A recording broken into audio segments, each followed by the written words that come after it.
Welcome to the Holy Smokes Podcast, a show about faith, friendship, fine tobacco, and drink. I'm Steve Ryder in the Lion's Den, and I have Brandon Wells, the cigar mechanic. He is in town, and I am super excited to have you around, my man. Thanks for coming on. Thanks for having me on, man. I really appreciate it. First question, what you smoking? Right now I'm smoking the Conclave Connecticut from the core line in the Toro size. Because you are a rep and you travel around and you sell cigars to various shops. Yep. Casa Cuevas is one of your main brands, isn't it? Yeah, well, Casa Cuevas was one of the first brands to give me an opportunity. So what I'm actually considered is a broker, Okay. which is slightly different than a rep. A rep works directly with a company, is employed by that company. They pay all their expenses. I'm a broker, which means I own the company and I partner with multiple brands. And so I get to represent multiple brands. What are the brands that you represent? Oh, I hate when Currently. this question comes up, man. It's I have, so obviously Casa Cuevas, Yeah. 1502 with we have Patina, Espinosa, Y Picarillo, which congratulations, Cigar of the Year for that, was Cigar Aficionado. Nice. We have Sereno and APS. I have Gran Habano. I have Kohimar flavored cigars and Lotus accessories, Lotus and Vertigo. So all your cutters and lighters and all that fun stuff. All right. Where'd you grow up, Brandon? So I grew up in Glendora, California, which is a suburb of Los Angeles. I was born in San Dimas Hospital and raised in Glendora and until I was 16 years old. And I was sent off to Samoa to live for a couple of years. Why? Well, a couple reasons. One, let's just say I wasn't the best of kids. I was a street pharmacist at the time. And I was just an angry child. I was a child that needed a lot of attention and just didn't get it. So the way that I would try to get that attention was just through being angry. And at one point, I think it's kind of the straw that broke the camel's back was I was in an argument with my mother. And I was a Boy Scout and I had a wall full of hatchets and I took one off and swung it at her. And I think they kind of at that point said, we don't know what to do with this kid anymore. And got sent off. So there's a program called, well, the school part of it was Browning Academy, but it was Paradise Cove is the name of the school. And it was a school for troubled teens. So most of the people that were there, most of the kids that were there were court ordered to be there. I never got caught, so I don't have any record, but it was basically we either have you arrested and sent there or you can go on your own. Yeah. So I said, okay, well, I'll go. Started off in Utah in like a rehab facility, which I didn't need. I wasn't addicted to any drugs at the time. But you had to literally ask permission to fart or to cross a doorway or anything. You had to ask permission to do everything. So it was preparing you for the island. And then we went out to the island and we went through a couple different seminars, teen help seminars. And then actually as I was there, I got to help develop a couple more for the program. And just live life and learn how to be a man. Was it a benefit? Huge benefit. Oh, that absolutely changed me 100%. Looking back, I realize as a parent now myself, I understand that our children are a reflection of us. So it's not that I had a bad egg or my parents had a bad egg. It was, obviously they had their issues and what I call generational sin that was being passed on to me as a child and the upbringing. So I learned a lot about that. I learned a lot of responsibility. I learned a lot of accountability was one of the biggest things that I learned while I was there. And just how to look at every situation of life. Even if you get rear-ended by somebody, most people say, well, that wasn't my fault. Well, what's your accountability in that situation still? You still have a role in every single situation in your own life. And it may not be your fault, but accountability is not about finding fault. It's about finding your role and how to adjust that role in the future so you don't make the same mistakes. Was there any kind of faith foundation to that program? There was really very little. Okay. Yeah, it was an interesting program because there was, it was kind of a last ditch for people. There's a lot of people that have tried to sue the program now. It's no longer in service. But, I think it was necessary. And actually there's a Facebook group that these guys are just really angry towards the program. And I'm always in there saying, you guys are alive today because of this. Yeah. How can you be angry at something that has saved your life and has changed and extended your life? And, but they tend to look at the negatives. yeah, the negative aspects of everything and neglect to see just how impactful it is in their life. The fact that they're alive today because of it. What kind of home did you grow up in? My home was an interesting one. We grew up in the Christian family. We went to church every single Sunday. It's what I call the white picket fence Christian. Your typical Christian, you know, the church going. And we looked great on the surface. We had the beautiful home in Glendora, and my dad's a financial planner. Okay. But I don't know, it was, I didn't realize until I was older, but my dad was really, focused on work. That was his 100% focus. And I don't know that he really even wanted children, to be honest with you. And so it was just, whenever he was around, he was watching TV, eating popcorn, and, I had to beg for that time. My mom was the disciplinarian, the punisher, and my dad was the guy that just kind of came along as the soft voice every once in a while, kind of what I call dumb and happy. Not that my dad's dumb, but it was just that dumb and happy outlook, But how many siblings? One brother. Okay. Yeah, I have one older brother. Younger? Older brother, yeah, 18 months older than me, and he's an interesting character these days. So he's into the whole Scientology, and we haven't spoken it's probably 16 years now that we haven't even talked. Yeah. But, you can't choose who your siblings are, but you can choose who your brothers are. And so when I found that he was, and this is the biggest thing I learned from the program and the school I was in Samoa, was coming home. It was interesting because my mom was one, she would almost seem like she would pick the fight with me so that she could be the good one and be the hero, because I was the one that overreacted. And I remember coming home and my mom was in my face, yelling at me about something. I couldn't even tell you what now. Pointing at me. And I remember looking at her saying, "You're in my space. I need you to take 3 steps back and you can continue talking." And I had my hands behind my back, which was different than I would have been before. Yeah. And I calmly just said, take 3 steps back. And you can say whatever you want to say. So she took a step forward.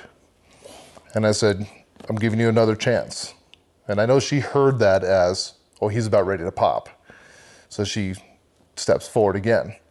And I said, "This is your last chance. I need you to take 3 steps back and you can continue speaking."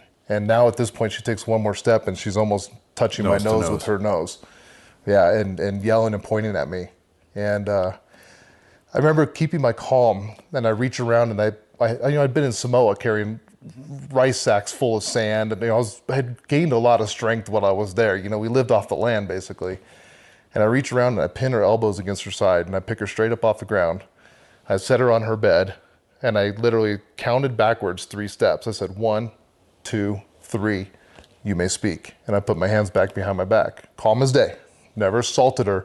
I just removed her out of my space. And I just remember that moment just saying, I don't have to overreact. Ooh. I don't have to. How old were you? I was 19 at that time. Yeah. And I said, I just don't have to be this man anymore. That's not who I am, and that's not healthy. My mother and I, we've probably said 6 words to each other in the last 15, 16 years, because she just maintained that manipulative attitude. And which again is fine, right? I can't choose who gave birth to me, but I can choose who my mother is and who I look up to as a mother figure, which has been my aunt. So, with her sister, ironically. I remember that moment. It was kind of a turning point for us, because I think my mom realized that she no longer had that control over me. That was a big turning point for our relationship growing up. So, What'd you do after high school? Well, so I finished high school in Samoa. Yeah. Then when we came back, shortly after, I was taking a short college course, my one glorious semester of college, just to see if I liked it, which I did not. And I met my now wife. She walked into one of my courses that we were in, a recording arts class. And I remember her walking into the room, and I just saw her and I said, "That's the woman I'm spending the rest of my life with." And I knew immediately. What was it? I couldn't tell you. Really? I couldn't tell you. There was an aura about her, and at this point in my life, I was away from God. I didn't really I wasn't angry at God at this point, but I wasn't there with him either. He just wasn't a part of my life. I chose it was me, right? I'm doing it. So I couldn't say it was like a God thing at that moment. Looking back, I know it is, right? I know God put her in my life. But there was just something. I said, that's the woman I'm spending the rest of my life with. And So she worked for a flower shop at the time, and this was February 9th that I met her. So Valentine's Day was coming up, so I figured I got to get her phone number. You know, hey, I know Valentine's is coming up. Do you guys need help at the flower shop delivering flowers? And she's like, oh, actually, we do it. I said, cool, let me get your phone number. I'll reach out to you and see if I can come help. Oh, smooth, Landed bro. the phone number, bro. Smooth. Got it, yeah. That's smooth. So, and I think it was a month later that I told her that I said, you're the woman I'm spending the rest of my life with, which freaked her out, of course. But we just kind of just started dating, and I don't even know that we even made an agreement that we were dating. Yeah. But we just started dating, and she put up with my family because when I came back from the school, we had a contract that we had to follow that we wrote with the family, which basically said, you know, if I was going to date somebody, they had to interview her, and this whole contract that, you know, for coming back into the world. So they did the whole 21 questions, deep personal questions, first time meeting her, which, you know, she's like, no. Like, she's pumping brakes, you know, this is not what you do.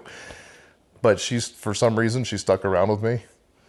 I found out later, and if she hears this podcast, she'll probably kill me for telling the story, but I found out later that I think it was a year prior, she had written a letter to just the universe, the world. She believed in God. She's also Native American, so very spiritual. But she'd written a letter just to the world saying she wanted to meet somebody. And this person would be tall, blonde hair, blue eyes. She explained the personality, all these traits of this person. And she wrote in there that she was going to meet this person on February 9th. And that was the day we met. Yeah, it's like an emotional thing for me, right? Because here we are 22 years later. And she's the love of my life. And I didn't know at that point that, it's funny, she's calling me right now. I didn't know at that point that it was a God thing, but looking today, she's been a turning point for my life. What kind of home did she grow up in? She grew up in a rough home. She grew up in Phoenix, Arizona, and her dad was a big drug dealer. He was the guy that you went to when you didn't buy like a dime bag. You bought, he bought by the bale, basically. The house behind her was a meth lab. Her mom was just very, very, and still is, very, very passive. Her dad was just angry and did whatever he wanted, which is ironic that she married me and was attracted to me because at that time I was very similar to her dad, minus the drugs. I was a very selfish person like he was. But she grew up playing football in the street with the guys, and so she could hold her own. She didn't choose to go down that road. She just knew that wasn't healthy and where she wanted to be. So she had to pick a different path, and she became very, very independent very quick. What were those early years like with her? It was interesting because we moved to Phoenix right away, and we started a trucking company. She says now that I engulf Phoenix because I'm this California, LA suburb kid, and then I get to Phoenix and I'm like, let's blow stuff up, guns and all this stuff, right? And into the dirt world, hauling dirt for trucking, which I know it's a God thing why we're still together because I drove the trucks. She drove the first year, then I took over, but we made a lot of money. And so I did what I wanted. If we wanted a different house, we'd buy a house. If I wanted a watch, I'd buy a watch. Cars, didn't matter. I did what I wanted. Every weekend I was gone. It just didn't matter. We ended up having our first daughter that we tried for. She wasn't a mistake. We purposely wanted to have a kid. But I was just a very, very disconnected, very selfish individual. And her being independent, she just took over and she just handled things. And why she stuck with me, it just still baffles me these days. I think she made a commitment, and she's a person of her commitments. So, and she tells me she saw something in me that she knew that there was a man inside there, and she knew that man would come out one day. So, what did she do to help pull that out? She just stuck by my side. She put up with a lot. God has done a lot of stuff in our lives together that has brought us together very, very close. We've been through more than most couples go through. I was, as a young kid, I was actually molested by my brother. So, as a man, for that to be your first sexual experience is very dangerous. And it puts you into a dark place, and it gives an acceptability of things that should not be acceptable. Because you create these justifications as a cover for your for what's happened, as a way to justify it and to just make it okay, right? So I from that, I became very, very selfish. At one point, I actually cheated on her while I was in Vegas one time. And our relationship really started just getting very, very, very rough. And I realized something inside of me just said, one thing I've always been is honest. Integrity I've always held extremely, extremely high. That's one thing I can take to my grave is the integrity. I can't take any of the stuff of this world with me, but how I treat people and my integrity is something that no matter what part of your life you're in, you can always have. If you're living on the street and your integrity is still intact, or can be. So it was chewing at me, and I finally sat down with her one day and I just said, I need to talk to you. I've got out on you, and just told her everything. And of course she got mad. And I almost lost her and my daughter. That was a big turning point for me, knowing that I could be losing something. And it made me realize how much I really cared for her at that point, because it was going away. You never realize what you have until it's gone. Mm-hmm. And it was going away. And I remember looking at her and saying, I think we need to go to church. Prior to this, I would curse God all the time because God left me. God wasn't there for me. God didn't care about me. Looking back, I know that God's been there the whole time, right? God never leaves us. We leave him. We shut the doors on him. The problem as individuals and humans is that we take our life experiences and we look at our fathers growing up and we place that on our Father in heaven. Mm-hmm. And so my pastors in the past, my father in the past, my mother, even my brother, all that got placed on God. And that's how I viewed him, that God would leave me. If that's what a father is, then how can this be my Father in heaven? And why would I want to be a part of that? But then with that release of just of talking to my wife and all those things, saying we need to go back to church, I knew there was a hole that needed to be filled. What was her reaction when you said you wanted to go to church? She basically was like, I've been waiting for this. Really? Yeah, which we never talked religion. We never talked any of those things. I actually barely knew my wife. I felt like I didn't know her at all. After, this was 15 years of us being together. So, we're talking the last 5 to 7 years that our relationship has really turned. How old was your daughter at the time? She was 5, 6, something like that. Yeah. And it's all become kind of a blur to me because it just is man, that's just a story of my life, and I just look forward to the future. But yeah, she was fairly young, and I didn't pay attention to her. She meant nothing to me because she was in the way of what I wanted to do. We had a second daughter that we planned for. We wanted a 5-year gap. So now I have these 2 kids, and I've cheated on my wife. So we go to church, right? We lived across the street from one of the mega churches, CCV.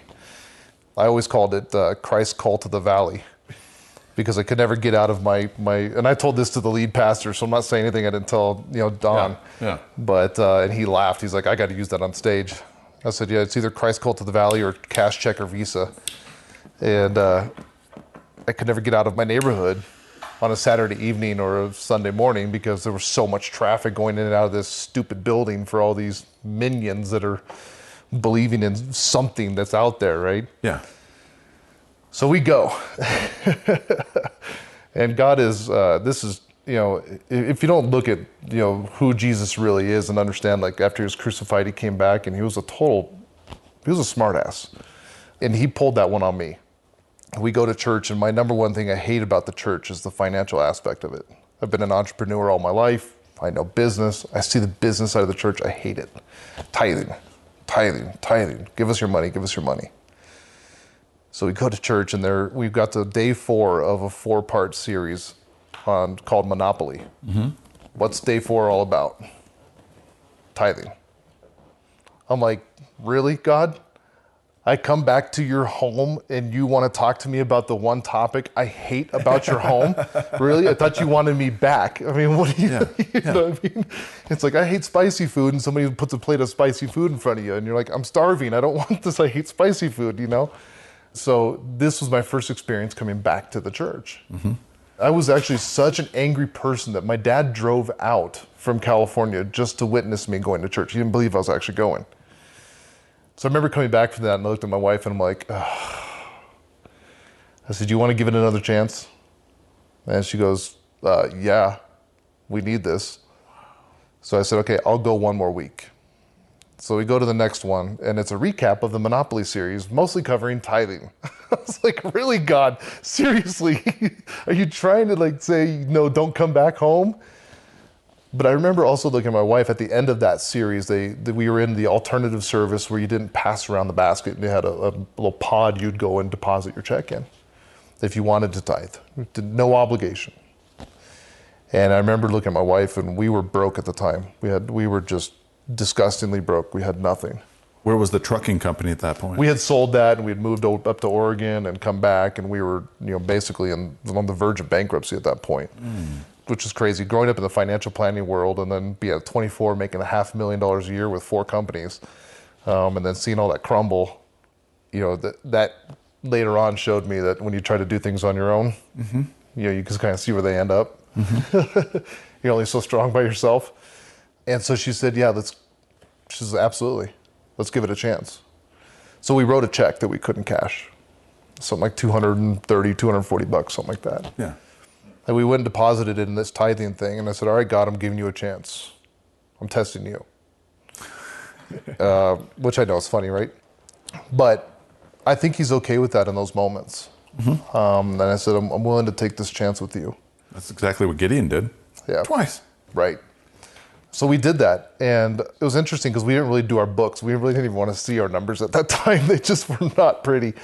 And I remember getting a check in the mail from Sprint for a refund or a rebate that we had applied for probably a year prior. One of those rebates you apply for and you figure you'll never get. Yeah. Showed up, and it was almost exact a dollar amount for the check we wrote. Yeah. Which is like, all right, God, I get it. Here we are. You've reimbursed this money, right? Yeah. A couple months later, CCV calls me and says, hey, we've gotten rid of the alternative service, and we're going through the pods that we're depositing, and we came across an envelope that had wedged in the corner. That was the first check we wrote. And it's stupid you cry over a check, but these are those pieces that God puts in front of you to say, I am here. So not only was that money returned in a rebate we forgot about, but that check was never cashed in the first place.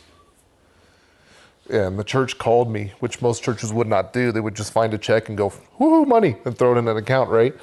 And I said, I can't afford to cash this check. And they said, we're fine with that. There's a purpose for this. They shredded the check. I heard it go in the shredder. It was on the phone. I was on the phone. And it was at that point that I started realizing that God was there. That wasn't a big turning point for me, but it was a point that I realized that he was there. And I started saying, okay, God, I understand you're here. I still didn't understand what it was to live for him and give up of yourself. But I knew that he was there with me. So that was a big point in our relationship where we went to counseling with the church, and we did the love language thing, and which helped. So I could understand what her love language was and what mine was, and we started working towards that. But again, it wasn't Christ-focused. So it worked, but it wasn't sustainable in our relationship. But things started getting better. It was interesting because the lead pastor's son at that point split off and he was revamping a bar, or a couple of the guys split off and they were going to turn this bar into a restaurant/church. And I didn't have a job, so I volunteered down there at the church. And or to help build this place, and I had applied at a school district to become a lead mechanic, which I never worked as a mechanic before, but my resume showed, when we also had owned a flower shop, we'd owned other companies, but on my resume I wrote it up, I was a mechanic for the trucking company, not owner, because nobody wants to hire an owner. I wrote that I was a mechanic for the flower shop and on the the fleet maintenance and all this stuff, right? You fill out the resume for the job. And I remember the day that we were done volunteering for this building of this church, I get a phone call from the school district that I was hired for the lead mechanic position with no real experience in a mechanic shop. I just always wrenched on cars all my life. It's all self-taught, self-learned. So I was certainly not qualified. And actually, I still say today that I think they intended on calling somebody else, but mine was the number that rang. Yeah. And so I got hired on the day that we were done volunteering. It's like, it almost felt like I was a servant for God, not knowing it. And then he says, okay, I'm done with you here. I need you here. And I got a phone call for something I wasn't qualified for. So we just continued to move forward from that, man. And a mechanic shop started from the church. A little Asian lady came up and said, I was referred to you, said that you can work on cars. And she ended up referring people. We had to buy another home because I needed space, and that grew into a mechanic shop. And, just business kind of started, but I was still doing it on my own. It was still me. Mm-hmm. And then it wasn't until the cigar mechanic brokerage that I realized that I need to give this all to God, and this needs to be for him. Because this business was started because of him, and he put me where we are today. How long ago did you start Cigar Mechanic? May of 2018 was when Cigar Mechanic Brokerage, the company, started. May of 2016 is when Cigar Mechanic was born, and the logo was born. Was just an Instagram handle while I had my mechanic shop. Mm-hmm. It's a place for me to post my cigars as I was wrenching on cars. Yeah. And I'd been around cigars for 20 years, known everybody. I've met, obviously Rocky and Dr. Alejandro and all these guys, and just kind of become friends with the people in the industry. I used to put together a smoking group. We'd go around to the lounges for the events, and we'd all had our cigar shirts, and they were mechanic shirts with our names and cigar patches on them. And so all the owners knew me, and it was interesting because I just thought it was something cool, but God was using that as a way to start developing my business before the business was developed. Mm-hmm. Because when Cigar Mechanic Brokerage was born, I knew most of the shop owners. So it was like there was already relationships built in this business. It was really just a really unique, cool opportunity when it happened. What really started to drive you towards that? Towards what? The business? Broker, yeah. So I was wrenching, actually, let's start before that. I was talking with my best friend of mine. I was still at CCV. I was volunteering with the youth ministry, which I got fired from. Like, how do you get fired from a volunteer position at a church, right? Why'd you get fired? The answer now or the answer then? Both. The answer then was because they didn't like me and I just wasn't cool enough. And there was a lot of that still. There was kind of the cool crowd, and if you didn't get along, you didn't get along. The youth pastor we called it the Cody show. Mm-hmm. But also I know that like I was the guy, I was a distraction for the kids because I was worried about being cool with these kids and getting along with everybody. I wasn't really there for God at the time. So I was there to just be cool. Hey, look at me, I'm doing things. Look at me, I'm doing things, I'm getting saved by doing things, Yeah. Because I still didn't get it. Still hadn't sunk into what it really means to be a Christian. When did it sink in? Within this business. Really? Yeah. Then I'll get to that. There's a turning point for me. And forgive me now, I'll be probably bawling my eyes out because I do every time I tell the story. But through this volunteer thing, I met a friend of mine. I had actually ditched all of my friends. So when my wife and I, when we talked about that I had gone out on her and I cheated on her, I ditched all the friends I had at that point. I was off doing things with other people on the weekends. I'd gotten back into drugs. I told my wife that.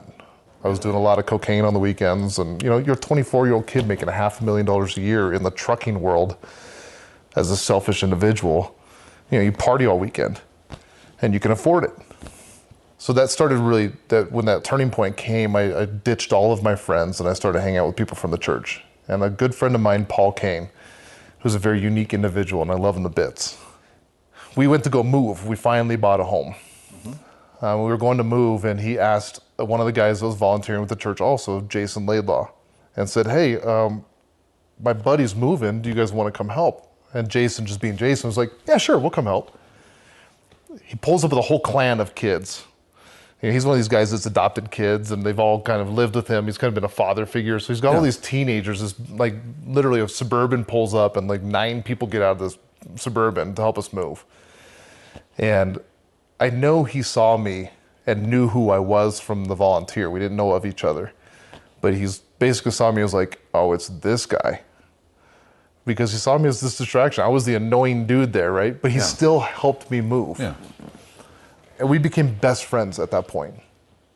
Just from that moment, we're now, he's a brother from another mother that I would lay my life down for. And we just became absolute best friends. And his wife was going to medical school to become a nurse. So he had a lot of time where she was gone. So we started hanging out a ton. And he just saw me, and actually he tells me today, he's like, a lot of the people that I hung out with said, why are you hanging out with that guy? Because all I did was listen to Rammstein. I had a mechanic shop. I was swearing. Every other word was a swear word out of my mouth. I was angry. I would cuss at traffic. I was still this angry person, but I went to church. And he just said, he's like, Brandon is the most real and raw and black and white person that I've ever met. You know where he is at all points. And yeah, he's rough, but there's something in him. And I remember one day coming to him and saying, Jason, there's a hole in my life. I don't know what it is, but I don't want to go back to church. I think we need to start a church. And he says, I was just praying yesterday that somebody encouraged me to start a church. And we started a men's group. And from that men's group, I started to see who Christ was. We went through books like Play the Man.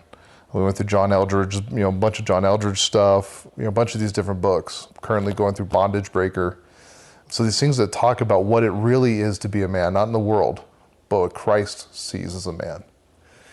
And we started doing this men's ministry, this men's group, just us. And we were real and raw. I mean, dude, there wasn't a week that went by that one of us wasn't in tears. And just sharing what was going on in our lives and being there for each other as brothers building brothers. I remember one day, one of his sons was over and I was wrenching on a car. It was going to be a long 6-hour, I think it was a 6-hour book time job. And I was like, man, another friend of mine texted me and said that a guy was in town that I knew from Facebook that was a national sales director for a cigar company.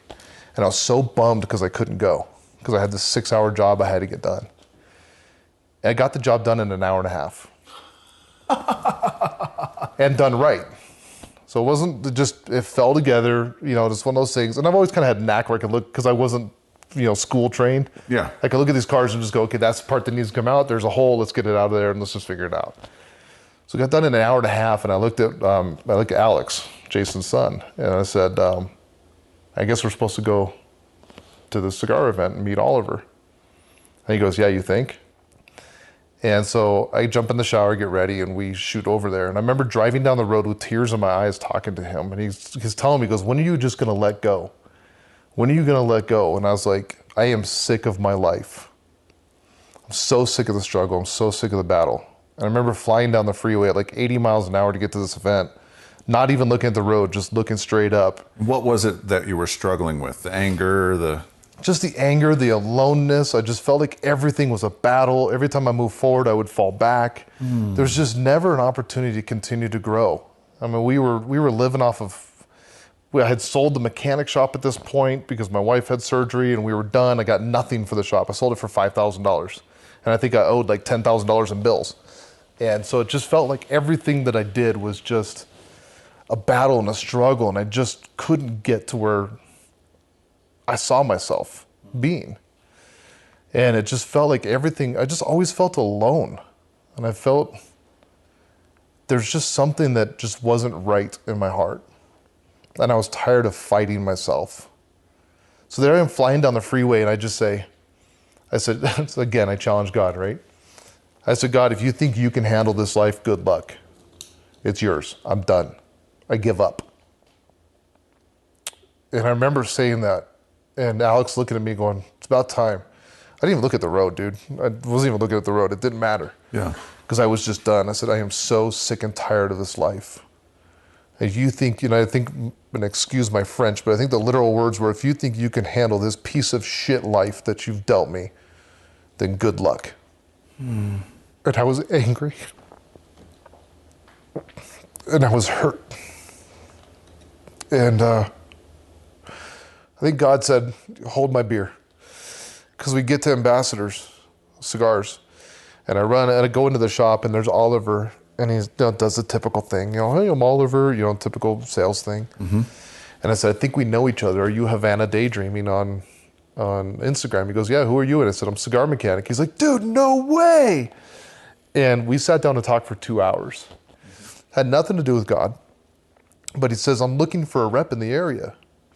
I can't find the rep that we had. Do you know of anybody? I'm really literally mumbled. I was like, I've always thought about doing this business. I think it'd just be kind of cool. And he goes, dude, get your paperwork together and it's yours. You can rep our company. Oh crap. Okay. So a couple days later, I sent him all the LLC paperwork. We set up the corporation and Cigar Mechanic was born. And it's interesting that happened right after I said, God, this is yours. And God's like, yeah, it's been mine. That's why you get that job done in an hour and a half. So you can be at this meeting. So we went to Hawaii for a couple weeks. I know it sounds like that glamorous thing, right? But my wife is really good at airlines. It costs us nothing to go there. Mm-hmm. And I get introduced to Casa Cueva Cigars. And I'm talking to Gabriel Alvarez, who was the national sales director. And I said, when I come back May 1st, we'll launch the brokerage. And they said, well, we want to come out and spend 2 days with you just to make sure. We had such bad experience with our last broker. We want to make sure you're the one we want to go with. Which, by the way, the last broker that had it said, good luck, nobody wants it.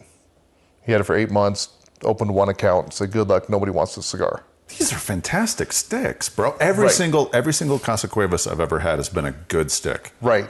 Tastes outstanding. Right. There's nothing wrong with these cigars, right? So, and I had smoked a couple and I go, man, there's just no way. So he says, good luck, nobody wants it. And I think, at that point I was like, cool, hold my beer. And so the owner, Luis Cuevas, and his, at that time, national sales director, Gabe, come out and they spend the first 2 days of my brokerage with me. Yeah. These are the first 2 days of my brokerage. And I've already got the owner and the national sales director with me. There is no book for dummies of how to start a cigar brokerage, and most guys aren't willing to share their secrets with you. So you figure it out as you go. Mm-hmm. So I called and I set all these, as I was in Hawaii, I'm calling, setting all these appointments, knowing I got to come back. We went from appointment to appointment. They only spent 2 days. We opened 5 accounts and sold 120 boxes. Every appointment we walked into, I was greeted with a hug. And because of the past and what God was planning before I even knew there was a plan in place, those relationships were already established. Yeah. And I remember Lewis looking at me and going, this experience is a lot different than the last times we've been out here, last couple times. I said, yeah, you should have given me more time out here. If you're out for 2 days, they're like, well, last time we were out here for 5 and it was a colossal waste of our time. So we didn't want to come out that long. They came out 5 times that year. We built the brand to one of the fastest and largest growing brands in Phoenix as far as a boutique. Yeah. I have shops that I was out selling Fuente and Padrones. And we just got to work and we just did it. I think that year I sold like 40% of the total company sales in just Arizona alone. Wow. Yeah, and it exploded. Yeah. And it's been great ever since. And as I've been learning more and more through my men's group and just understanding and releasing more and more to God, because we always like to hang on to our little pieces, right? Like, oh God, my life is yours. But except for this one and this piece here, I got this and I'm going to hang on to this over here. Like, when do we fully release everything and say, this is 100% yours and I'm going to listen to you? And so the more I've released that in this brokerage, the more successful the brokerage has become. So companies started calling me in the brokerage because they say, we want what you've done for Casa Cuevas. And it's kind of fun now in my role because I get to say, well then cool, you got to do what Casa Cuevas did. And the first year you're going to send me, I'm going to give out more samples than we sell. And you're going to be out here 5 times. Well, what? I said, no, you got to understand, like you got to put in the work too. That's how this built. Mm-hmm. So, I've been blessed to I've been called by companies and I was very, very picky on who I worked with. I turned down a lot of companies. This is the time that I was living on credit cards. I was broke as a joke. I remember calling Casa Cuevas going, hey, can I get my check early? Because I don't know how I'm going to pay gas to get up to Vegas to hit that territory. And Lewis, just being such an amazing dude, always was just so helpful, always took care of me. And so we started, accepting brand after brand, but I interviewed them as much as they interviewed me because I wanted to make sure I was working with honest and integritous people.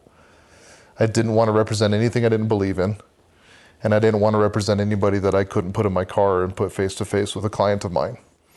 And I didn't want to represent anybody that wasn't going to pay me, right? Mm-hmm. This is business at the end of the day. Yeah.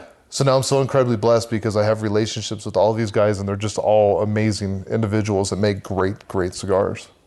And I think a lot of that has been just understanding and seeing, not even knowing, but seeing how God has been there for me.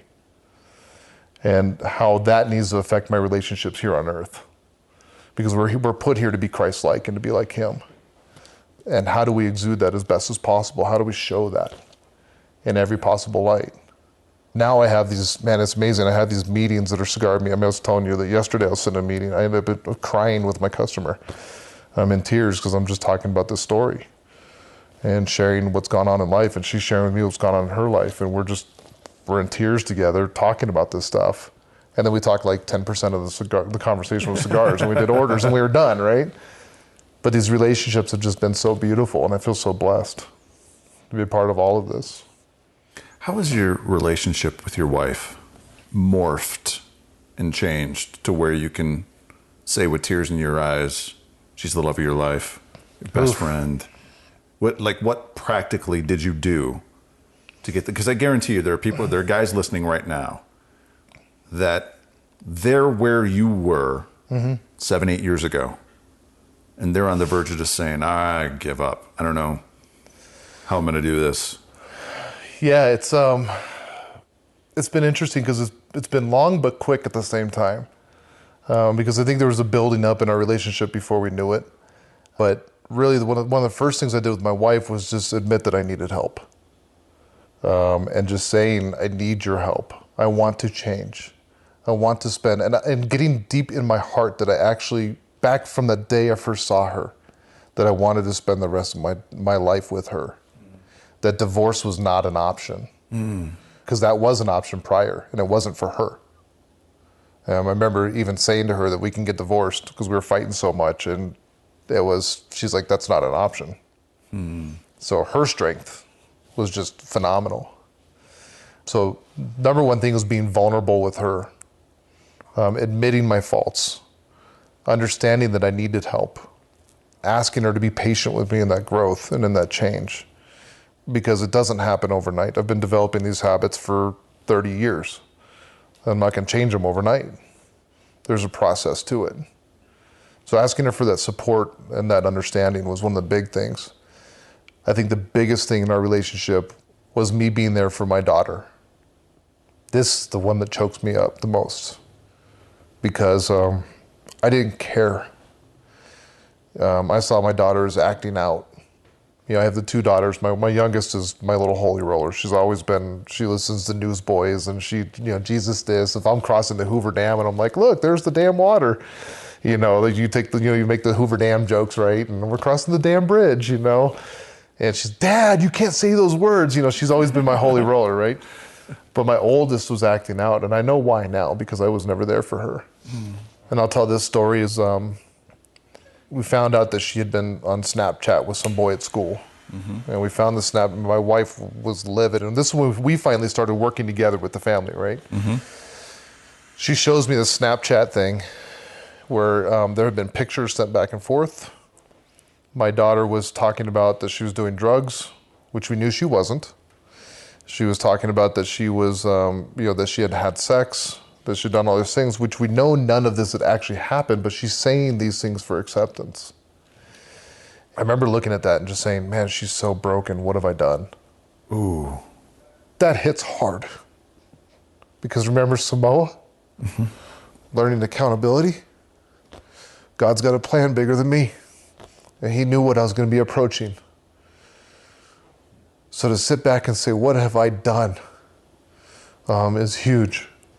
And my dad had been asking me to go to this camp for over a year in California.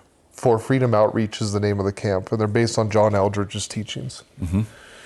And I've been denying it. I don't need that kumbaya crap. I've been to plenty of Christian camps in my life. I don't need that junk, right? Yeah. Finally, he calls me one day and goes, hey, you're, and this will tie into my relationship with my wife, but he calls me and says, hey, I bought you a ticket, you're going to camp. I was like, okay. Hey, Jason, you're coming to camp. So I look at my buddy and my best friend, I'm like, safety blanket, you're coming. So we both go to this camp. I went there to fix my dad. I didn't realize I was going there for a father to be fixed. In my mind, it was to fix my father. As we're there, we go through these really cool processes and these just amazing life-changing sessions. And we go through this really deep session. And I remember after that session, I had so much stuff I needed to get off my chest with my dad. So we go for a hike. Jason comes with, and I'm going to take him up on this mountain. And we're gonna go up on the mountain. We're going to hash things out, and our relationship's going to be better from this point forward, right? Our mindsets. This is where we think. And I'm on this hike, and I cross over a feather on a windy day on the path. My daughter is an amazing artist, and she's been doing a lot of stuff with feathers and painting feathers recently. So I think of my daughter as I step over this feather. I'm like, oh man, I miss her. She's so beautiful. And I continue up the path to go on what I wanted, which is to tell my dad how he was wrong. I tell my dad how he was wrong, and it went perfect, right? Our relationship is great now, right? No, not at all. Because it was what I wanted, not what God needed. So the conversation went horribly wrong. We're coming back down the hill, and that feather is still in the same spot on a windy day in the path. And I step over that feather, and I think of my daughter again. But I continue on my path where I want to go. And something inside of me says, hey, stupid, pick up the feather. And I realize that this is how I've been treating my daughter all of her life. Just stepping over her. Stepping over her needs for my wants. Ooh. You want to talk about getting hit? So. Did it hit you at that moment when you picked it up? It didn't hit me as hard as it hit me later. Okay. But I knew that there was something coming, and I was like, crap. Here we go. I remember I bought this little Stretch Armstrong Jesus for my younger kid, my younger daughter. And I had this feather for my oldest daughter. I remember coming back from down the hill, which, by the way, the camp was like a total confirmation that my buddy Jason and I were on the right path, right? We had called our little group Band of Brothers, and we called ourselves Warriors. And at this camp, they're called the Band of Brothers. There's swords up on stage, and we're warriors for Christ. We're like, dude, confirmation. We're on the right path. God's got us, Everything was in alignment with what we were doing. So my mindset at that point was confirmation of what we're doing, fix my dad. And we come back down that hill, and I said, cool, I'm going to go and find a Hallmark card that says everything I want to say to my daughter, and I'm going to put this feather in there, and she's going to love it, right? Yeah, God says, think again. Couldn't find a Hallmark card that fit the bill. So I ended up writing, I'm just going to write a little thing in there to my daughter. I wrote the entire inside in small font of this, both sides inside of this card. It was tears in my eyes as I'm writing this, because I'd heard at camp that we need to chase the heart of the beauty. And we need to be able to listen to our children and our wives and the people in our lives and understand how we've wronged them and how we've hurt them, and realize that that's not an attack on us. It's just simply how they've felt through their filters of their life and how they experienced what happened. I may not have done it intentionally to hurt her, but me being away has hurt her. Me acting the way I was had hurt her. And I need to recognize that and accept that those are her feelings. So I wrote in this letter just saying, baby girl, I love you so much. I want you to know how much I've been thinking about you. And I said, here are the things that I know. I said, I know I've hurt you, and here are the things that I know that I've done to hurt you. And I spelled out the things that I've done that I know to hurt her. Just being gone, yelling at her, taking my anger out on her. All of these things. And I remember saying to her, I said, baby girl, I want you to know that I want to hear your heart. And I want you to share with me what I've done to hurt you. And I want you to be open with me. And I would love to have the opportunity to ask for your forgiveness. So I wrote this card and I put the feather inside, and I left it on her pillow while she was gone. And I was sitting down the hall and just in my chair. And she came home. And next thing I know, she walks down the hall with tears in her eyes. This is a little girl that hasn't talked to me in a while, that was writing, sending pictures to boys, that was going down the wrong path. And for the first time in a long time, she called me daddy and said she loved me. See, I knew that she was a reflection of me. And she needed her daddy's heart.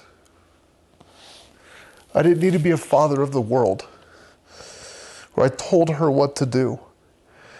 I needed to be a father of example, of compassion, of strength and love, like our Father in heaven. And I asked her, I said, baby, will you please share with me everything I've done to hurt you? And she started very surfacey. And I told her, I said, I will not respond with anything other than asking for your forgiveness. No matter whether I agree with it or not, it doesn't matter. These are her feelings. Totally. And we sat there and we had a tear-felt conversation and we got so deep. And every time I said, baby girl, will you please forgive me? I'm so sorry. And then I got intentional on her, on understanding her. And Steve, I got to tell you, she's an amazing artist and she's drawn self-portraits so many times, but she never, ever had her eyes exposed in a single self-portrait that she drew. After that conversation, she drew a self-portrait where her hair was off to the side and one of her eyes was exposed. And the depth of that eye, and to know that being a father and having her heart be so important, and chasing that heart, that she can see the beauty in herself, that she's willing to show her soul and expose that, just changed everything in my life, changed everything in my marriage, changed everything in my friendships and in my heart. To see that transformation, knowing that you just have to let God take control. Knowing that she's not attacking me, she has her feelings and she has her understandings.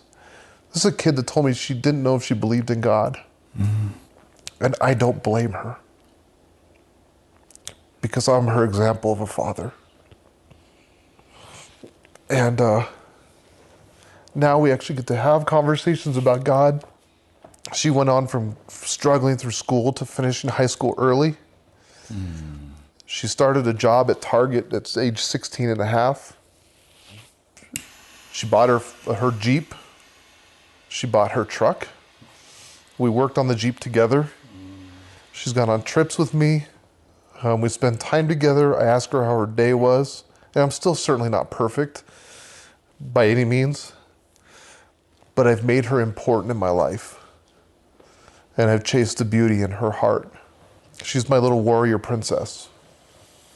She's not a burden. Mm. And to see her turn like that, you know, she graduated high school early on her own. While all the kids were hanging out in the summer, she's doing summer school because she wanted to get done early. As soon as she graduated, she was working 3 jobs. She's saving her money. Her conversations are better. She doesn't fight when we're like, hey, baby girl, I need you to do dishes. Oh, okay. It's not a fight anymore to do the chores. Still have to remind her. She's still a teenager, right? But the fights are gone. Everything turned and changed. And that's not because of me. Mm. The only part I had in it was listening to what God needed and where he needed to be in that relationship. And that's been a turning point for my wife and I. We just had our 20-year wedding anniversary on February 9th. And I remember saying to my friends, I'm more in love with her today than I was from the day we met. We talk every day now. I'm on this trip, 7 days gone from home, and talk about how much I miss her. And I just think about her every waking moment. I think about my kids every waking moment and just how much I'm in love with them. That chasing of my daughter's heart and realizing what it meant to be a true father. My dad was not the example of my Father in heaven. Mm-hmm. I call it a perfect bad example. But getting to understand Jesus and getting to understand God and who they truly are, not the sissification that's taught in the church, but the true Jesus and who he really is, has opened my heart and has opened my eyes to see so much more and to be able to hear him so much more and to see his beauty in everything in life. So that's been a big turning point in our marriage. I've gone to that camp 6 times now. I'm going again in April. I've got 23 guys coming with us from all across the country. We're flying in for this because it's been life-changing, man. I am I am on the mountaintop screaming for this camp, man, because it has just been so life-changing. And it's not the camp, it's what God does there. It's the vulnerability and the openness, which is so tough for men. So tough for men. I think there's so much strength in tears, even though the world tells us that there's not. The world tells us that our tears are signs of weakness, but I think they're the ultimate sign of strength. Now, is it Jason that you've started a church with? Yeah. A different kind of church? Yeah. Yeah, from this group that we started a few years ago has actually spurred another church group, or what, so when we talk about church, we don't talk about the establishment in the building. It's so far removed from the building of the church, right? When you look at what the biblical church was, it's people doing life together. It's families coming together. It's men coming together before Christ, making Christ the center of your relationships. And the only way to do that is to work through your crap. Because God's always there. We just don't let him in. Imagine walking down a hallway with all the doors shut, because this is my secret here, my secret here. And God's like, I know all these. But the one thing he'll never take away from us is our free will. We have the right to make a decision of whether we want to follow him or not. So when do we open those doors and say, God, come into this room too? To your dirty, dark, secret room. When do you let God into that? And start opening those doors and saying, I give you every part of my life. Even my dirtiest, darkest secrets are yours. My happy moments are yours. My sad moments are yours. I give it all to you and lay it at your feet. And the important thing that I've been talking about in our group too is when you open those doors and you release that crap, you scare out those demons. Because right, by the blood of Christ, we have the power to force demons out. We were given that power through Christ's name, by his blood and the crucifixion. I don't need some priest to go pray over me. I don't need to be in some whatever holy water sprinkled on my forehead. I don't need any of that stuff. I need to have faith. And I need to have that strength through his blood. So when we scare those demons out of those dark rooms that we have, the problem I see so often is that men leave those rooms empty. They think, oh, I've gotten rid of it. I've gotten rid of it. That's when those things reoccur. Pornography comes back, infidelity comes back, all these things come back because you're not filling that room with Christ.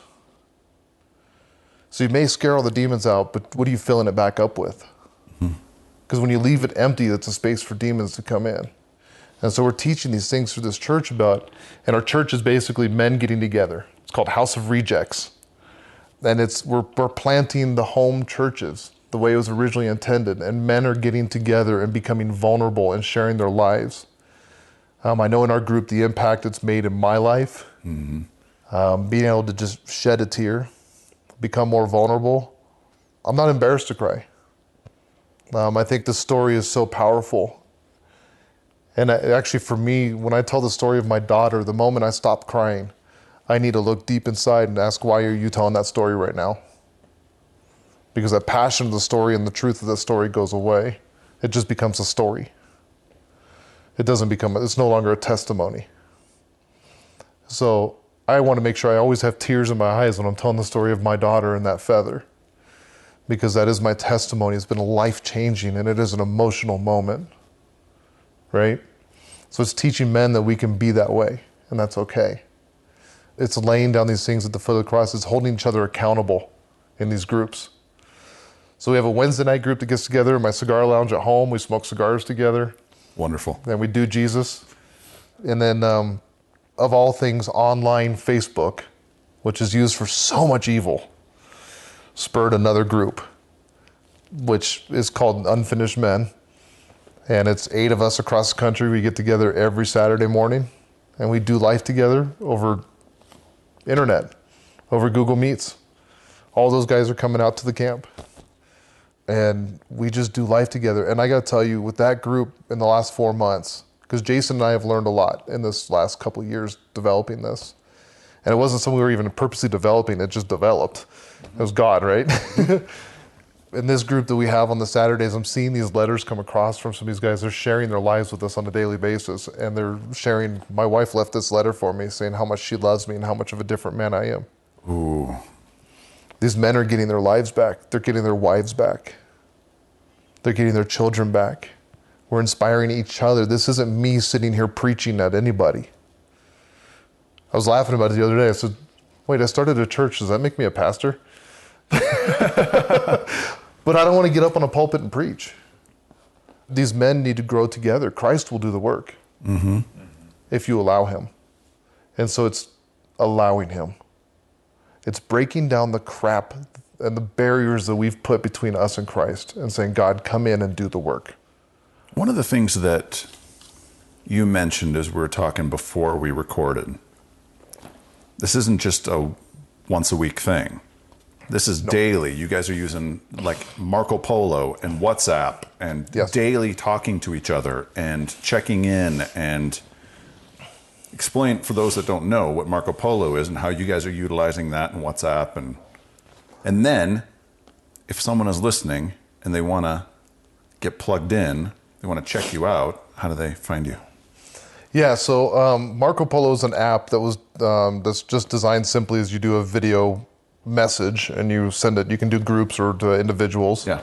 So we have the group, and you just literally, it's awkward and uncomfortable for most people because you look at the camera, you see yourself, and you speak. Yeah. It's so much better than text because you can see the eyes, you can see the emotions, you can see every part of a person when they're sharing, right? Because it's easy for me to type something, oh, I'm having a great day.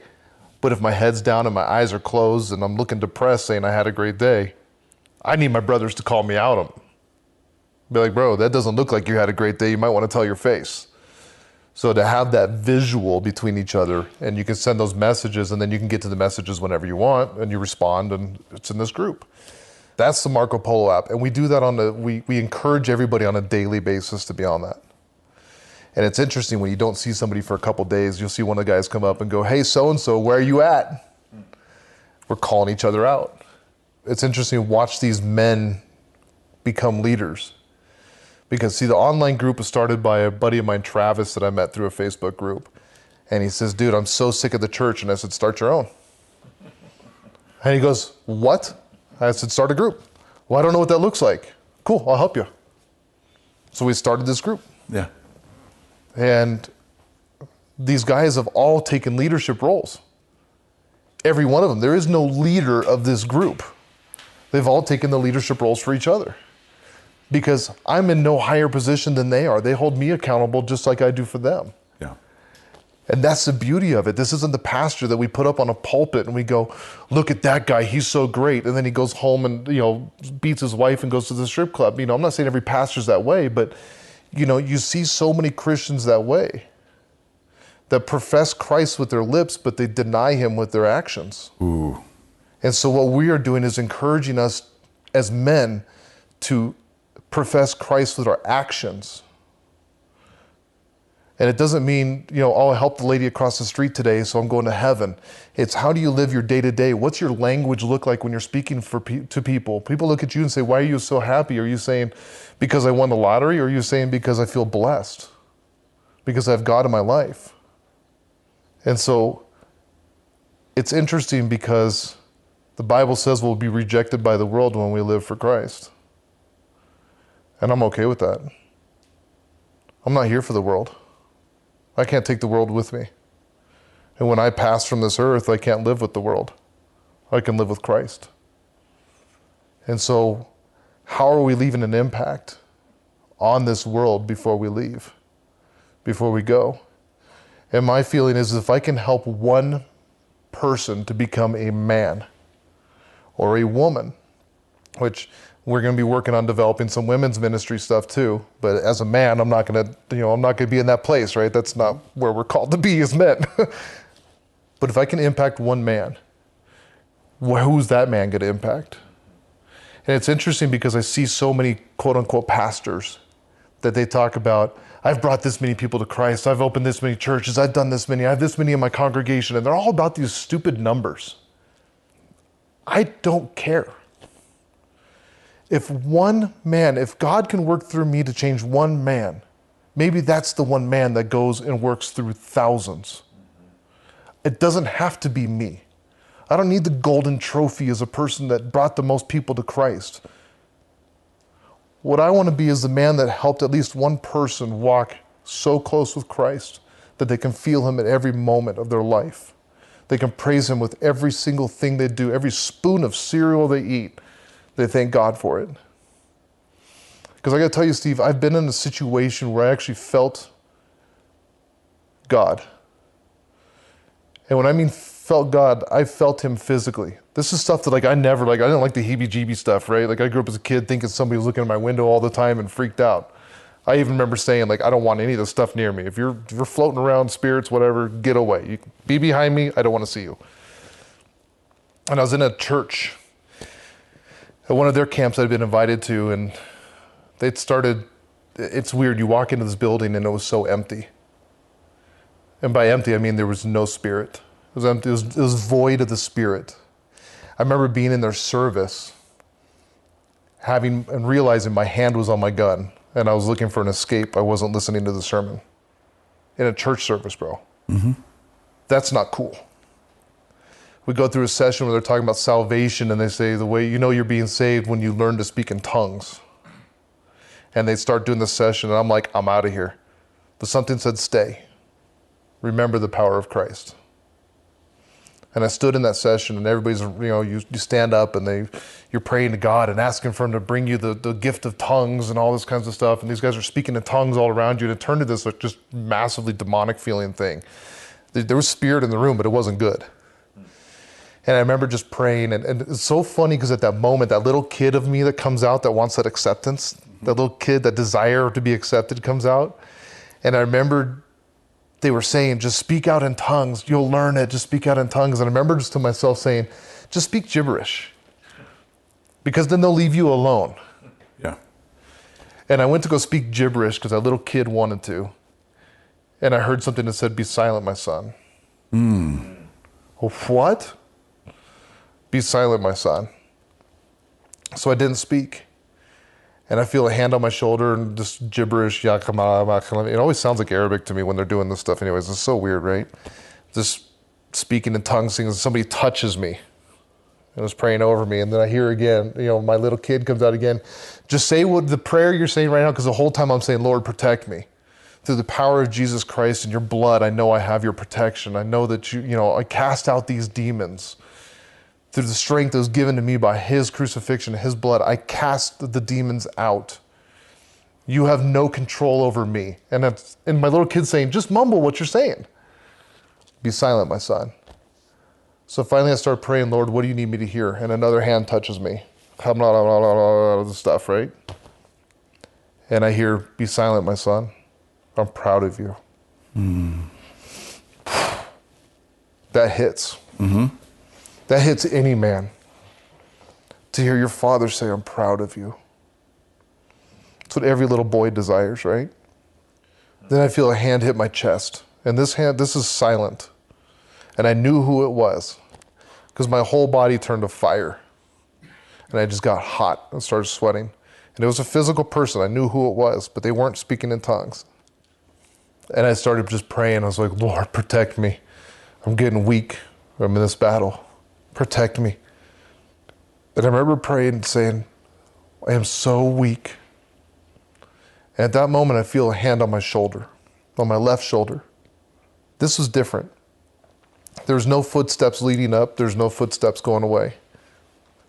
10 seconds later, the hand had not left, when every other time it had. And I remember with I had my head held up high and my eyes closed. And in my mind, you can kind of do that sweep of the room. And I look back and I see these giant, glorious wings, bright white wings. And they weren't stretched out. They were held up high and proud, like holding shoulders up high, right? And I remember just feeling this comfort in my soul. The heat went away. and I was comforted, and it felt like everything around me was like, oh crap. So whatever it was strong enough that nothing would come near it. And I felt I remember I swayed and I could feel the hand shift on my shoulder as if there was a human with their hand, and my shoulder's getting warm as if there's actually a hand there. So they get done with this thing and I turn instantly and I look and there's nothing there. We drive home from this camp and I called Jason. I said, dude, I feel dirty. I feel like I need cleansing. I need prayer. I need my brothers. He says, come over. I walk in the door. His wife looks at me and goes, what's wrong? His dog almost attacks me. His wife says, what did you do? What's wrong? There's something on you. And we go in the back and we talk and I just start crying. I'm talking shaking. I can't speak. I'm in tears. They're praying over me. They got their hands on me. And I felt like I'd been in battle and I was covered in the blood of demons. And as I'm trying to speak, I'm trying to pray, I just keep hearing the word Gabriel come into my head. And at that moment, I knew that he loved me so much that he sent Gabriel to protect me in that moment. Mm. And that was a huge turning point for me as well. Mm. That's when I said, God, everything is yours. Everything. Show me where to go. I'm not even going to ask. Take my hand and guide me. What are we doing? Let's go. And the battle begun. And that's what we do as a church. That's what we do as House of Rejects. We battle, we swing our swords, and we come together and we sharpen the swords. We talk about our daily battles, and we're men that are out there fighting for our lives, fighting for our women, fighting for our children, and strengthening each other. Redefining what the true meaning of the church is. How do people get involved? Right now, we literally just got our 501c3. And I think the group that we have online, it's interesting that we're doing this podcast because we were just talking the last couple of days that there's been a feeling that there's a division coming in a good way. That there's going to be some of the men in the group that are going to split off and start other groups and help encourage other men to develop these groups. So we're still in the complete development, phase. We don't even have a Facebook. We don't have an Instagram. We don't have anything right now. I have them reserved, but listen, I work so much. But I think that the team that's being built through the two groups that we have right now is going to be a team of warriors that's going to go out there and lead other men and continue to grow these groups. So how we get involved right now, it's tough. I would ask people to probably message me just, either on Instagram or Facebook on Cigar Mechanic. Find me and shoot me a message there directly. We're still developing everything and all the contact information. We want to develop YouTube videos to help get these groups off the ground, to help inspire them to move. We need help because there's a battle coming, guys. We're in this world that is just going sideways. But I think more and more men are realizing that the world's going sideways and they need something bigger than themselves. And so we're here to provide that and help bring that to light for them. But we need help in developing this. Any volunteer organization and church is dependent upon volunteers and people for help. I just know there's a calling. And it's funny because Jason says, this is yours. His son says, I'm a king. And it's funny because being here in the lion's den, right? Because a lion has become such a big symbol for me. Leading a pack from the front, not from the back with a scepter, is how I see this. Mm. And I've got this great team of men that are behind me and that are right there running right alongside, coming along saying, hey, where do we need to go? And we've been having more and more people asking, and it's coming together. So I would say message me on Cigar Mechanic. If we get some guys together, I will more than be happy to help put that together. And as we develop this, we'll have more ways to contact. Brandon Wells? Yes, sir. Let's get to rapid fire questions. Uh-oh. Hey everyone, before we get to the rapid fire segment, I wanted to reshare a note that Kay and I got from an 80-year-old listener that lives in Southeast Kansas and still works in his small town family business. He told us, I really lack male friendships because so many of my friends have passed the last few years, so I would value a group of men to spend time with. I'm learning some valuable lessons through the podcast and wish I was 30 rather than 80. I plan to stay tuned for more interviews. May God bless you and your group in 2020. He also talked about how we wrestle with the concept of men and women partaking in fine tobacco and drink because of the church and denomination he grew up in, but the podcast is changing that. When I showed this to Kay at his house recently, we both started tearing up. This is my why for doing this show. So if that moved you, would you consider partnering with us? Kay and I want to develop the website to better facilitate groups. We want to travel and get your stories for the podcast. We want to get back to doing 2 episodes a week, but we need your help. There are 2 simple ways you can help us out. Become a regular supporter at patreon.com/holysmokes. That's patreon.com. For as little as $5 a month, you can get early access to episodes, ad-free versions of the podcast, free swag like a Holy Smokes t-shirt, and more. That's patreon.com/holysmokes. You can also make a one-time tax-deductible donation at paypal.me/holysmokesclub, and both of those links are in the show notes. Thanks. Rapid fire. Fire. Here. When did you first try cigars or pipe? When I was 20 years old. So 21 years ago, a buddy of mine came out that I'd met in Samoa and says, "You want to try cigars?" And I said, "Sure." And he called a whole bunch of shops in the valley and said, "Do you guys carry Macanudos?" And every one of them, of course, said yes. And he says, "You guys have a lot of really good shops out here." And we thought that was actually a good cigar at the time. And we went and bought some cherry-flavored cigars. And that shop still stands today. It still has the same brick floor I remember walking into. The guy sounded like death walking when we asked about cigars. And I looked at him and said, "Do we really want to get into this?" He's like, "Yeah." So that was my first cigar that I actually personally bought. Before that, my dad had caught me smoking cigarettes and made me inhale a whole cigar to try and teach me. And now when I sit on the side of the lake fishing with him, I go, "How's it feel to know you introduced me to this industry?" But that was my first cigar. Do you do pipes at all? Very little. I find pipes to be work. And I work all day long. I don't want to work for my enjoyment. I understand the men that do it, and I get it. But it just does not seem... Maybe I just don't know how to do it well. I don't know. I just like a cigar. I want to cut it, light it, relax. What's your favorite cigar? And I'll give you the answer I give everybody else. I have 2 favorite cigars. The one I haven't smoked yet, and the free one.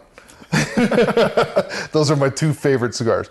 In all honesty, and sorry for the rest of the companies if you hear this, but probably my favorite that I smoke the most is the Conclave, Connecticut.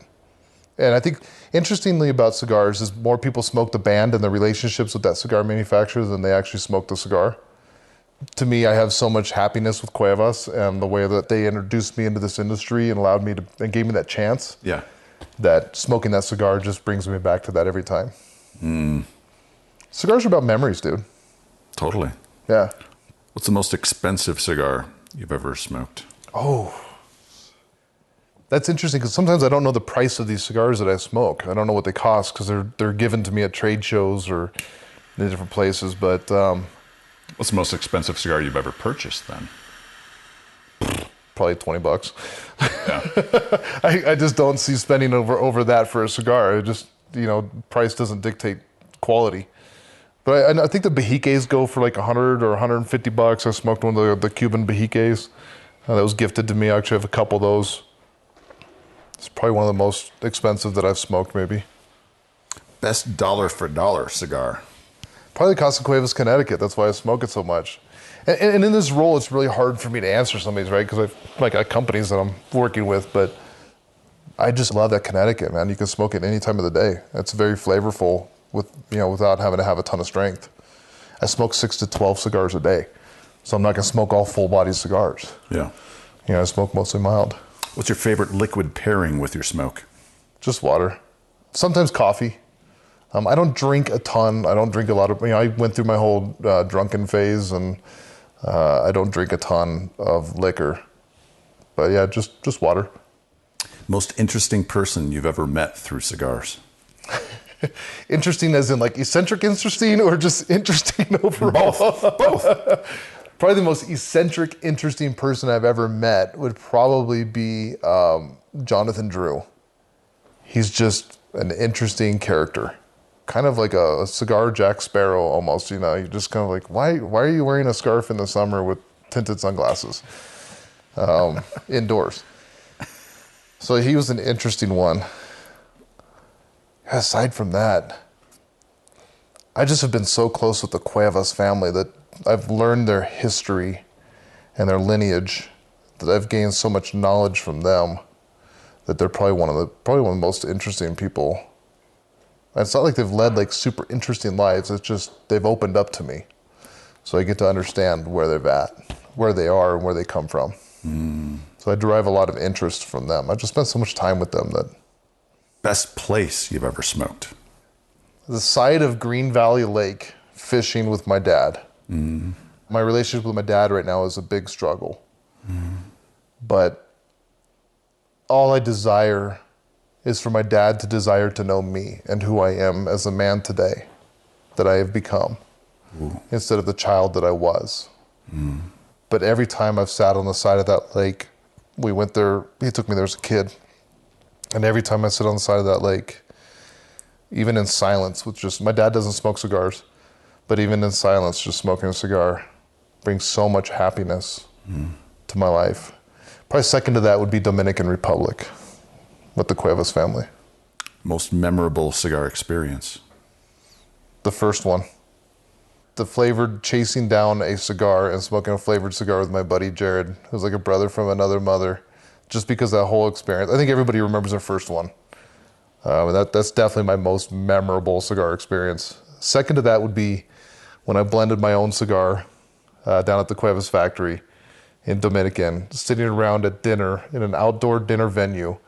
And this is like the most faux pas thing, is to pass around a cigar. You don't do that. But we had one cigar of my blend that I actually made the entire blend. And we passed that around. And watching Luis Cuevas Sr., Gabriel Alvarez all raise their eyebrows when we passed that cigar around, of like, there's something here. That like I'd actually done something. It was like, I'm a master blender. Like I tripped and landed in gold. Like it actually turned out to be a good cigar. You still getting those blended? I only have a few left. We've been in talks about me going back down to Dominican and blending some more. And making some more of that blend, yeah. I want to smoke one. If we make some more, I will give you one. Bro, I want. Yeah, I think I've got like 6 left, so I don't really share those. I hang on to them. And I'm also testing to see how they age, because I have smoked a cigar that smoked amazing, and then a month later it just went flat. So I'm also seeing how that blend ages. You told a story before we started recording about how you have used cigars to get out of stuff and get early on. And being a broker, you carry cigars with you around all the time. And what are some of those stories for the listeners? So the best one is the airline one, is what you're alluding to. It's fun going through the airlines with, 600-700 cigars in a humidor. You go through there and they run it through the x-ray, right? And TSA says, what do you have in there? You go, cigars? Really? Like, yeah, you want to see? So you open up the humidor, right? And you can tell the guy likes cigars. And so you ask him if he wants one, which, by the way, TSA cannot accept anything. And I know this.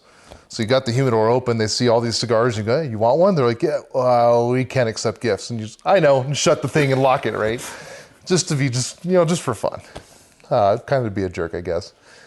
But I was at the gate on a Southwest Airlines flight. I was running late, so I was the last one to check in. I'm, C2000 to get on this plane, right? The last one. Plane was full. The attendant comes on, the customer service agent comes on and says, we need the last, C20 back boarding to check your bags. I think I had 300 cigars in my bag at the time.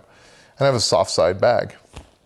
So I went up to the front. My wife works for the airline. I kind of know how, you're always respectful to customer service agent. So I go up to the lady and I said, I apologize, ma'am, but I can't check my bag. And she says, well, why not? And I said, well, because I'm standing here for one at the window watching your luggage guys throw these bags onto the airplane, which is fine. I don't care. But I have approximately 300 cigars in a soft-sided bag, and they cannot be thrown underneath the plane. She goes, you have what? So yeah, about 3. Do you want to see? And she, of course, she lights up, and I said, do you like cigars? My husband loves cigars. Oh, okay, do you want to see? She goes, yeah. So I open my suitcase, and there's 300 cigars. Oh my goodness. I go, you want some? Take home for your husband? Yeah. So just so the listeners know, you can't give cash tips to that customer service agent, but if you're happy with their service, you can go provide them with a Starbucks gift card, cigars, anything. You can bring them a gift. They can't take cash. So I give her 5 cigars. She goes, oh, hold on a minute. And she calls the guy working the door, to let people on. And she says, hey, will you escort Mr. Wells down to the plane? And he's like, oh, yeah, sure. And so as we're walking past, you got all the handicap and the elderly and all that stuff, which, stop it, don't feel bad. They can't go in an exit row anyways. So I'm not taking a seat from somebody else, right? But we're going past these guys, and he goes, can I ask, basically like what you do? And I said, yeah, I'm a cigar broker and I do cigars. And he goes, really? I go, you like cigars? He says, yeah. I go, you want a couple? He goes, yeah. So I hand him a couple cigars. Now I have this man carrying my bag down the plank to get on the airplane, gets me to my seat, puts the bag in the overhead bin for me. So I was the first one on the plane with full first class service of the man carrying my bag and putting it above the thing with me for cigars. You've also gotten out of tickets for it and all sorts of stuff. Yeah, always have cigars. I mean, I traveled out here to Colorado with a couple thousand. It's my job, but you always have cigars. You never know who likes cigars. More people than you know love cigars. They don't admit it because they might be looked upon bad, but a lot of people love cigars. And it brings so much happiness to people because cigars are such a relationship thing. Mm-hmm. And it opens up so many doors of conversations that if you allow it to. Mm-hmm. But if you just let people know you have cigars, it changes everything. It changes everything. It puts a smile on a face. And, if a cop pulls you over, I rarely get tickets, knock on wood, because a cop pulls me over, I can make them smile. And usually I don't get the ticket because, they're used to having to get yelled at and, pissed off and writing this ticket. And I'm like, oh, sir, yeah, I know I was speeding. I apologize. And, crack a joke and they smile, and usually it's a warning. Cigars can do the same thing. Marvel or DC? Ooh, I think it's Marvel. I'm not a big movie guy, dude. I'm just really? So focused. Yeah, I don't do sports. I don't do movies. I don't do all that stuff. Yeah. Favorite food? I love Hawaiian and Samoan food, Polynesian food. Ooh. Polynesian food is so good. You get a good, the good mac salad from there, the katsu chicken, the musubi, the spam wrapped in rice and seaweed. My wife makes it. It's phenomenal. Subi's awesome. Yeah. Oh my gosh. Yeah. That or sushi. Dogs, cats, neither, or both? 2 cats, 2 dogs, 12 chickens. And a horse. I forgot about the horse. How do you forget about a horse, right? Nickname growing up? My nickname as a kid was Little Peanut, and which is ironic because now I'm Big B. Big B. Everybody calls me Big B, B, or cigar mechanic. What's one unusual fact that few people know about you? Few people know up till now that I lived in Samoa for 2 years, and that I used to speak the language fluently. Really? Used to. So don't ask me to speak some Samoa. Alofa iate oi is I love you. How about that? Favorite? Are you a reader? Not very much, no. Okay. Do you have a life scripture? I've always loved I can do all things through Christ who strengthens me. If you could be any animal, what would you be? A lion. Or a bear. Maybe a bear lion.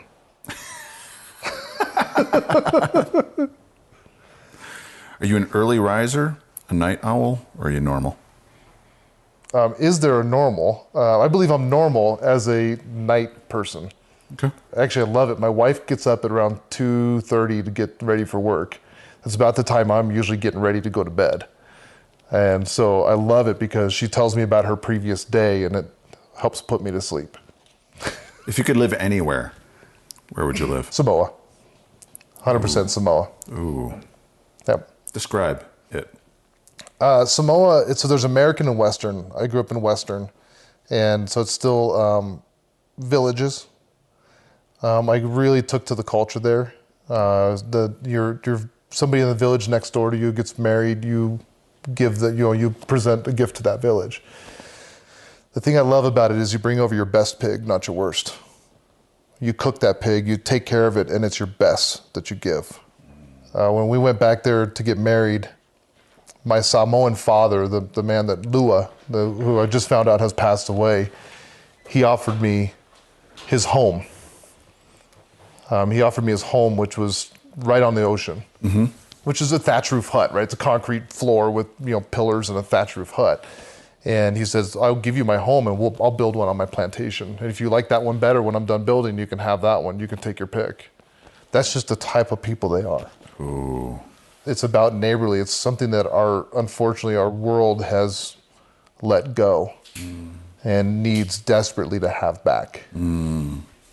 What's your greatest strength and what's your greatest weakness? God, that's a question I should ask somebody else. I don't know.